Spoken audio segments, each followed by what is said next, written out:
जय गुरुदेव। प्रणाम सभी को। निरोग जीवन के महत्वपूर्ण सूत्र अध्याय 9। लास्ट टॉपिक में हमने धूम्रपान के कुपरिणाम और धूम्रपान की निरर्थकता के बारे में जाना था। आइए इसी श्रृंखला में आगे बढ़ते हैं। धूम्रपान से वायु में खराबी। जहाँ धूम्रपान किया जाता है उन कमरों में अक्सर घुटन पैदा हो जाती है। वहाँ ऑक्सीजन की बजाय धुएं का कार्बन भर जाता है और कभी जली सिगरेट के शोले गिर जाने पर समस्त दफ्तर के कागज पत्र ही आग की भेंट हो जाते हैं।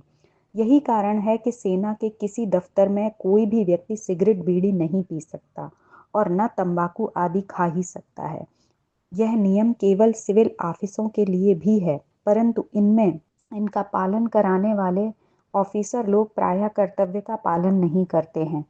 यहाँ तक कि बैंकों के खजानों और सरकारी खजानों में लोग नोट गिनते हुए भी सिगरेट पीते रहते हैं। कई बार खजानों में जली सिगरेट किसी प्रकार गिर जाने से नोट तक जल चुके हैं, परंतु धूम्रपान करने वाले व्यक्ति शिष्टाचार का तो क्या सरकारी नियमों का भी अपनी लत के सामने आदर नहीं करते।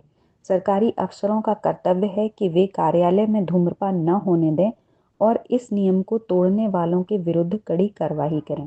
तो आज के टॉपिक में हमने पढ़ा कि धूम्रपान से वायु तो खराब होती है। जिस कमरे में धूम्रपान होता है वहाँ की वायु में ऑक्सीजन कम हो जाती है, और दूसरा जो जली हुई सिगरेट होती है उससे कई बार बहुत सारे हादसे हो जाते हैं।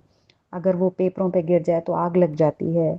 दफ्तरों में इसीलिए मना किया जाता है, लेकिन फिर भी सरकारी दफ्तर होते हैं उसमें लोग उस नियम का पालन नहीं करते हैं, तो उसकी वजह से कई बार बहुत बड़े बड़े हादसे हो जाते हैं। तो इस बात का भी ध्यान रखना चाहिए। पहले तो धूम्रपान करना ही नहीं चाहिए, और अगर आप कर भी रहे हैं तो कम से कम जहाँ पर सरकारी दस्तावेज रखे हैं, नोट रखे हैं, वहाँ तो बिल्कुल भी ना करें। धूम्रपान किसी भी प्रकार अच्छा नहीं है। आज के लिए इतना ही। जय गुरुदेव। प्रणाम सभी को।